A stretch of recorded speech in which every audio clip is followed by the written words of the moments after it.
Hello dear students, myself Dr. Gulshan Rashid. I am Assistant Professor in Geography. Today we are going to discuss the mass movement or the mass wasting processes. As we all know that gravity and solar radiations are the ultimate source of energy for gradations. Gradations mean both aggradation as well as the degradation. Now the disintegrated and the fragmented rock material due to mechanism of weathering processes, whether it is mechanical, chemical, biotic and biochemical, are called as the rock wastes. Gravity alone is also a major force that moves rock waste to lower elevations. Generally, movement of this rock waste down the hill slope is called as the mass movement of rock waste or simply the mass movement. Now there is an ambiguity in the definition of mass wasting as well as the mass movement. A. L. Bloom in 1978 advocated the term mass wasting, whereas R. J. Chorley and some other scientists in 1985 advocated the term mass movement. Although both the definitions advocates the same mechanism and processes, but it appears that the term mass movement is more sound, comprehensive and appropriate than mass wasting because it includes both the aspect of mass movement, that is the detachment of rock material and their downslope transport, whereas Bloom's mass wasting describes only the process of downslope.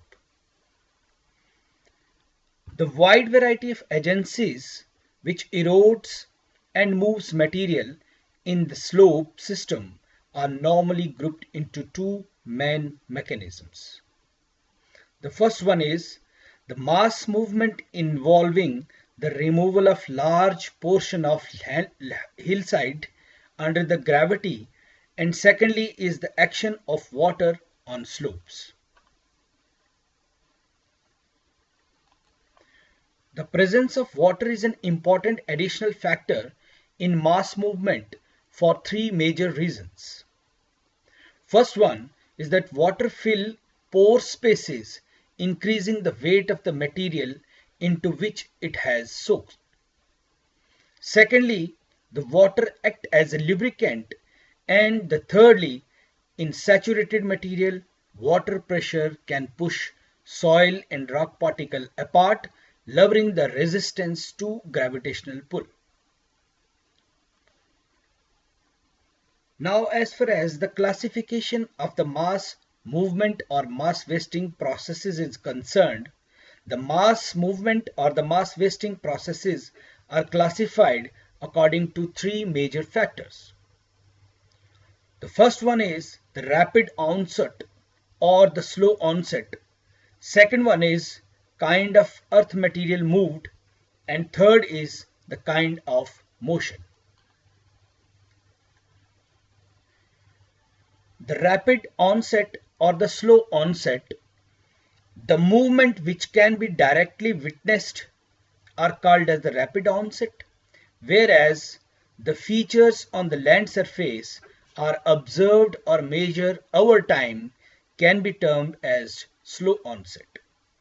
The speed of the movement can vary greatly according to the slope, the nature of the material, and the triggering factors involved. Now, as far as the kind of the earth material that is moved, the mass movement or the mass wasting involve many kind of surface material, some of which do not require definition here, such as rock, soil, snow, and ice.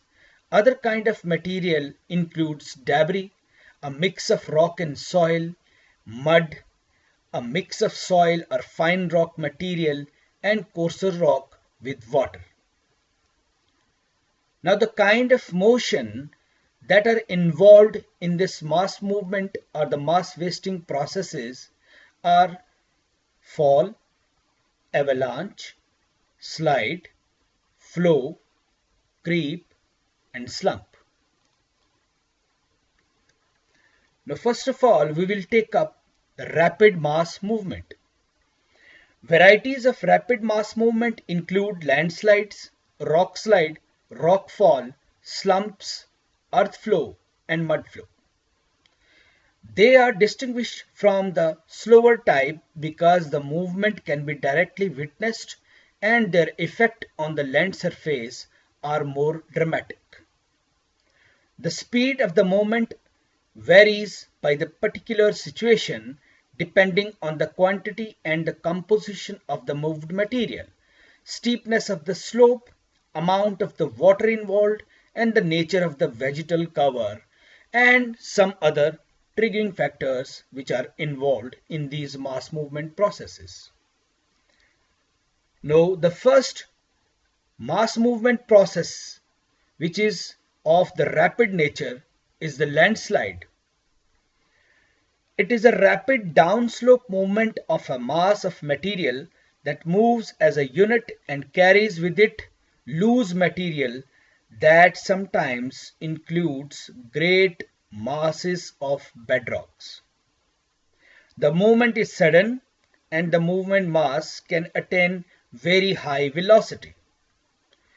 Most landslides involve the downslope sliding or flowing of some combination of rock and soil and may involve a variety of downslope motions. It occurs most frequently on steep slopes during or after the period of heavy rain because of the additional weight of water and its lubricating qualities. Earthquakes have also triggered many landslides because of the shaking, this additional force, and greatly reduced friction. The two main types of slides are rotational as well as translational. Now, our second category in rapid mass movement is the rock slide. Rock slide, as defined by M.J. Selby in 1982, is a large and catastrophic in mountainous region where a large available relief permits acceleration of rock debris to velocities as great as those of rock fall or the rock avalanches. Rock slides, which is also known as rock glide or the block glide, is most significant of all types of slides wherein large rock block slide down the hill slope. The rock slides are truly enormous with volume measured in cubic kilometers. Anything in their path is destroyed. They may form a dam across the river valley which soon become filled with lake producing catastrophic sudden flood downstream, which are also sometimes referred to as GLOFs, that is glacial lake outburst floods. Huge rock slides have resulted from rock mass instability related to the rock structure and the utter undercutting of the slopes by streams, glaciers, or waves. Major rock slides usually occur during exceptionally wet period when the rock mass is well lubricated.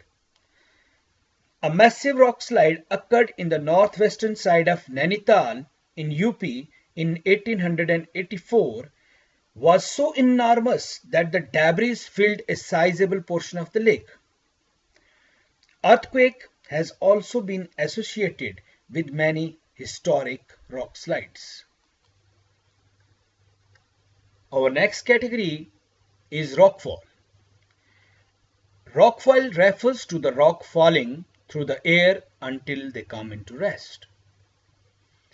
According to M.J. Selby in 1982, he has defined rockfall as most rockfalls are promoted by hydrofracturing, stress release, the wedging action of the tree roots, and other weathering processes.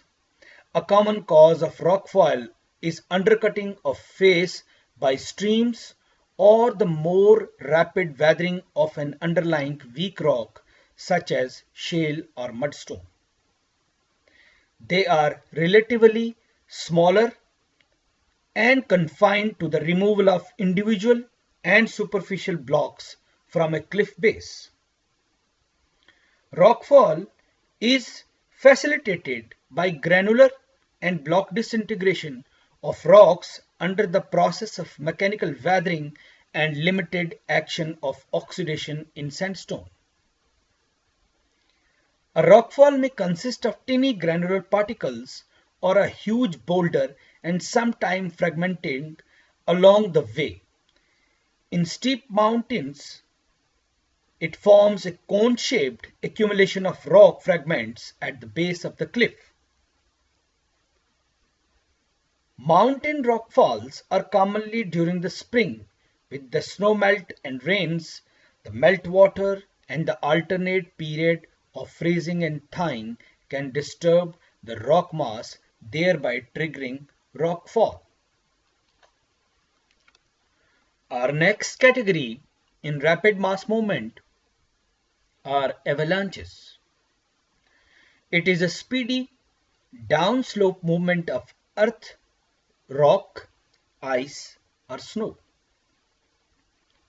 The term avalanche brings to mind fast-moving river of snow and ice moving down a steep mountainside.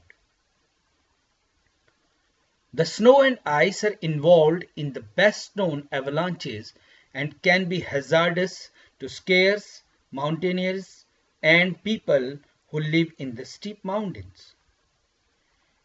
The term avalanche, however, refers to an often disordered, rapid downslope movement of any material, not necessarily snow and ice, but also rock and debris. Avalanches typically involve a mix of falling, rolling, sliding, and flowing material, and they can be easily susceptible and are very dangerous while they are moving rock material or a snow. Snow avalanches can easily knock down large trees and demolish buildings. Next one is slump and earth flow. According to Bloom, slump is a form of slide most common in thick, homogeneous, cohesive material such as clay. The surface of failure beneath a slump block is spoon-shaped, concave upward or outward. Under certain conditions, a mass of soil on a slope slips or collapses in a backward rotation down at the top and up at the base so that what was once a portion of a hill slope ends up tilting backward.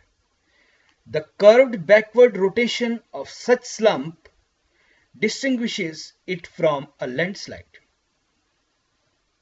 Slumps are likely to occur where moisture is concentrated at the base of a water-soaked mass of a clay-rich soil.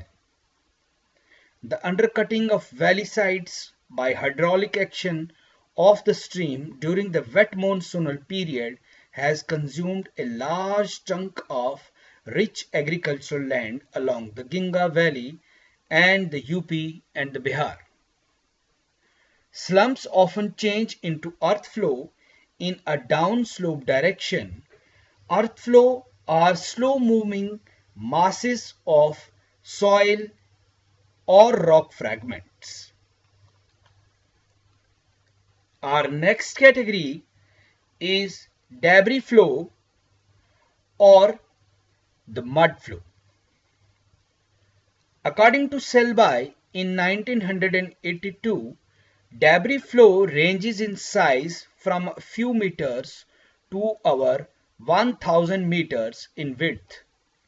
and may be tens of meters thick in places. More commonly, they are 1 to 5 meters thick. The difference between debris flow and mud flow is related to the size of the particles and the amount of water. The size of the particle decreases from debris flow to mud flow. Debris flow have 20 to 80% particles coarser than sand size, whereas mud flow are 80%. Mud flow tends to be a water saturated and generally move faster and farther than debris flow. Debris flow involves downslope movement of enormous amount of viscous soil and boulders either separately or mixed together and occur mostly along the river valley sides. Debris flow occurs mostly due to availability of water, presence of loosely deposited soil and fine rock material, lack of vegetation cover, clay minerals in the soil, unstable slope, undercutting of slope by streams, earth tremors, etc. etc. Mud flow differs from debris flow as the water content is more in mud flow than the debris flow. Mud flow is most commonly along the valley sides of alluvial river and the mud transported by the rivers. During a volcanic eruption, emitted steam cooling and falling as rain saturates the ash, sending down dangerous and fast moving volcanic mud flow known as lahars. The necessary condition which promotes mud flow include steep and vertical slopes, presence of unconsolidated material on the upper surface so that these when mixed with water become viscous fluid and slippery, intermittent supply of sufficient water as a lubricant, and the absence of vegetation.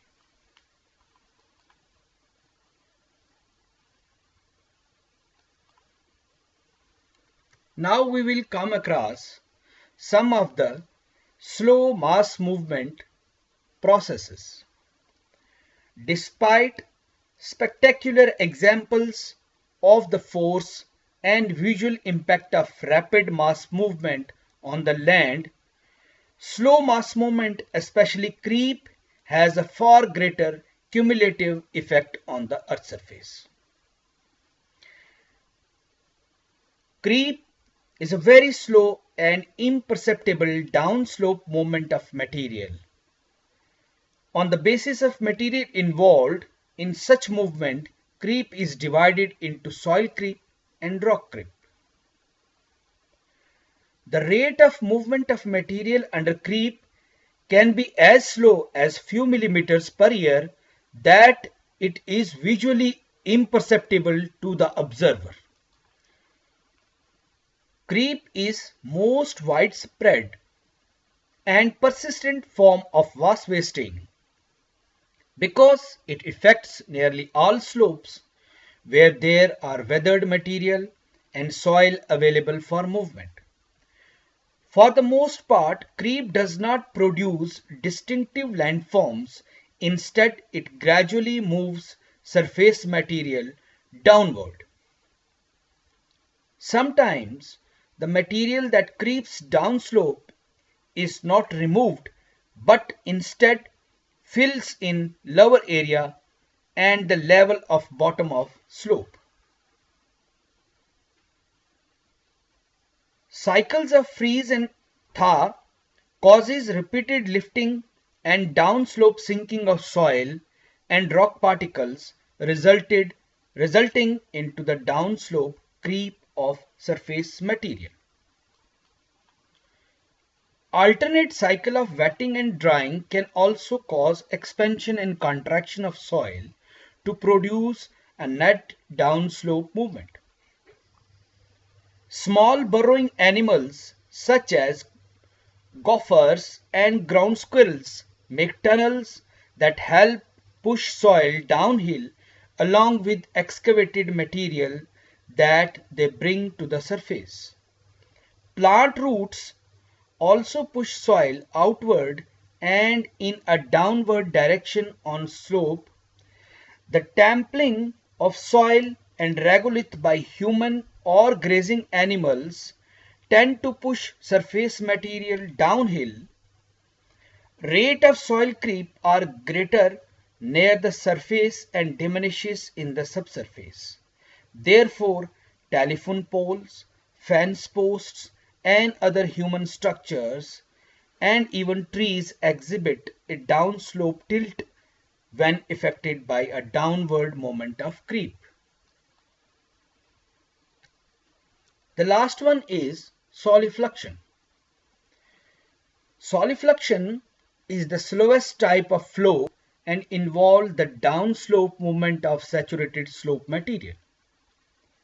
It is closely associated with soil heave, where slope material is vertically displaced, perhaps by the swelling and shrinking of clay particles or the growth and melting of ice crystals. Solifluction is most common in high latitudes or high elevations in tundra region where there is a layer of permafrost beneath the surface.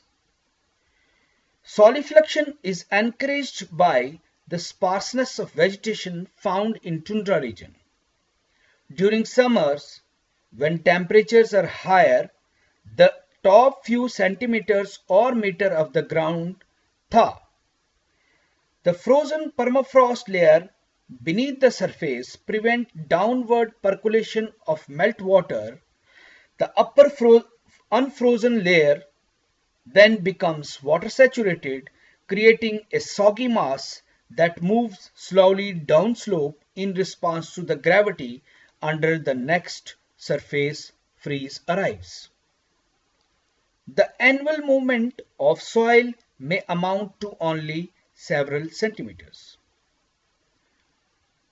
J. Anderson in 1906 proposed the term solifluction. That means it is composed of two words, solum and fluere.